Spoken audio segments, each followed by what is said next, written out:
नमस्कार। आप सभी का एक बार फिर से स्वागत है हमारे चैनल कथा विद हेमा जोशी में। आज सुनेंगे वरुथनी एकादशी की व्रत कथा। आप सभी को वरुथनी एकादशी की हार्दिक शुभकामनाएं। भगवान श्री हरि विष्णु की कृपा आप और आपके पूरे परिवार पर सदैव बनी रहे। इस एकादशी को सबसे शुभ और फलदायी माना गया है। मान्यता के अनुसार वरुथनी एकादशी व्रत करने से सौभाग्य की प्राप्ति होती है। हिंदू धर्म शास्त्रों के अनुसार जो व्यक्ति वरुथनी एकादशी का व्रत पूरे मन और श्रद्धा से करता है, उस व्यक्ति के सारे पाप नष्ट हो जाते हैं और उसे बैकुंठ लोक की प्राप्ति होती है। कथा सुनने से पहले भगवान श्री हरि विष्णु और महालक्ष्मी का अपने मन में ध्यान करके ओम लक्ष्मी नारायणाय नमः इस मंत्र का उच्चारण कीजिए और कमेंट बॉक्स में भी यह मंत्र आप जरूर लिखिए। अब सुनते हैं वरुथनी एकादशी की पौराणिक कथा। धर्मराज युधिष्ठिर बोले कि हे केशव, वैशाख मास के कृष्ण पक्ष की एकादशी का क्या नाम है तथा उसकी विधि क्या है? उस व्रत के करने से किस फल की प्राप्ति होती है? आप मुझसे विस्तार पूर्वक कहिए। मैं आपको नमस्कार करता हूँ। श्री कृष्ण कहने लगे कि हे धर्मराज, इस एकादशी का नाम वरुथिनी है। यह सौभाग्य देने वाली तथा सब पापों को नष्ट करने वाली और अंत में मोक्ष देने वाली है। इस व्रत को यदि कोई अभागन स्त्री करे तो उसको सौभाग्य मिलता है। इसी वरुथिनी एकादशी के प्रभाव से राजा मानधाता स्वर्ग को गया था। वरुथिनी एकादशी का फल 10,000 वर्ष तक तप करने के बराबर प्राप्त होता है। वरुथिनी एकादशी के व्रत को करने से मनुष्य इस लोक में सुख भोग कर परलोक में स्वर्ग को प्राप्त करता है। शास्त्रों में कहा गया है कि हाथी का दान घोड़े के दान से श्रेष्ठ है, हाथी के दान से भूमि का दान श्रेष्ठ है और भूमि के दान से तिलों का दान श्रेष्ठ है। तिलों के दान से स्वर्ण का दान श्रेष्ठ माना गया है तथा स्वर्ण दान से अन्न दान ज्यादा श्रेष्ठ माना गया है। अन्न दान के बराबर कोई भी दान नहीं है। अन्नदाता से देवता, पितृ और मनुष्य तीनों तृप्त हो जाते हैं और शास्त्रों में अन्न दान को कन्यादान के फल के बराबर ही माना गया है। वरुथनी एकादशी के व्रत से अन्नदान तथा कन्यादान दोनों के बराबर फल प्राप्त होता है।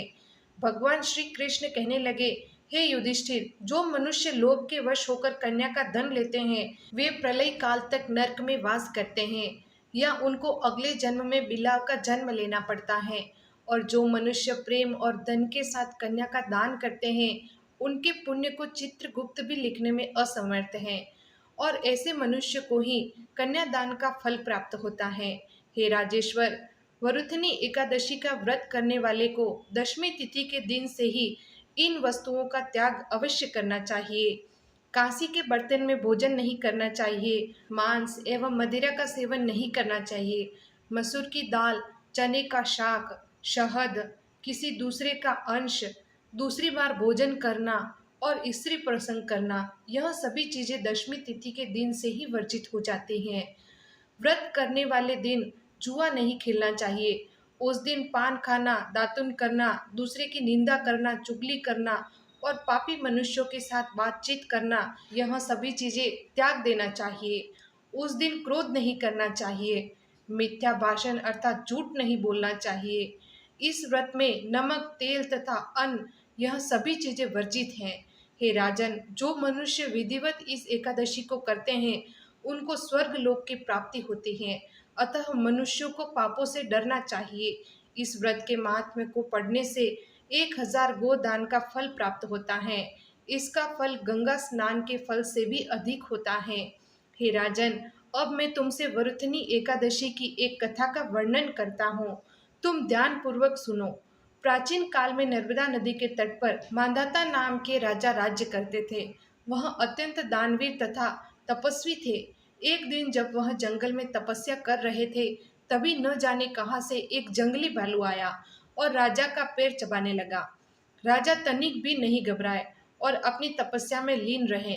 लेकिन कुछ देर बाद पैर चबाते चबाते भालू राजा को घसीटकर पास के जंगल में ले गया। राजा बहुत घबराए, मगर तब धर्म के अनुकूल उन्होंने क्रोध और हिंसा न करके अपनी रक्षा के लिए भगवान विष्णु से प्रार्थना की। राजा की प्रार्थना सुनकर भगवान विष्णु वहां प्रकट हो गए और उन्होंने अपने चक्र से भालू का वध कर दिया। राजा का पैर भालू पहले से ही खा चुका था। इससे राजा बहुत ही शोकाकुल हुए। उन्हें दुखी देखकर भगवान विष्णु बोले, हे वत्स, शोक मत करो। तुम मथुरा जाओ और वरुथनी एकादशी का व्रत रखकर मेरी 12 अवतार मूर्ति की पूजा करो।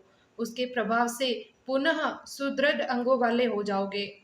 इस भालू ने जो तुम्हारा पैर खाया है, यह तुम्हारे पूर्व जन्म का अपराध था।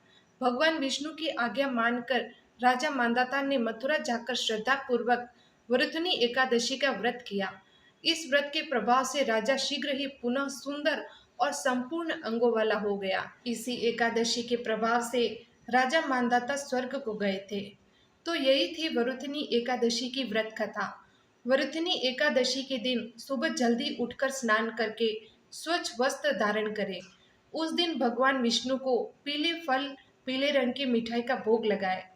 एकादशी के दिन भगवान विष्णु के साथ माँ लक्ष्मी की पूजा करने से घर में सुख, समृद्धि और धन का आगमन होता है। हिंदू मान्यताओं के अनुसार पीपल के पेड़ में भगवान विष्णु का वास होता है। इसीलिए वरुथनी एकादशी के दिन पीपल के पेड़ पर जल चढ़ाना बहुत शुभ माना जाता है। जो भी व्यक्ति वरुथनी एकादशी का व्रत पूरे मन और श्रद्धा से करता है, उसे मोक्ष की प्राप्ति होती है। आपको यह कथा कैसी लगी, कमेंट करके ज़रूर बताएं।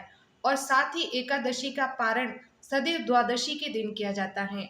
द्वादशी के दिन प्रातः जल्दी उठकर नहा धोकर भगवान नारायण का पूजन करना चाहिए। उसके बाद प्रभु को भोग लगाना चाहिए।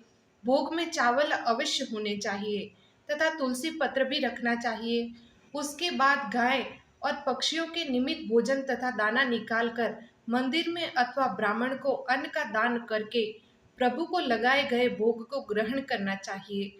पारण के शुभ मुहूर्त की जानकारी डिस्क्रिप्शन में दी गई है।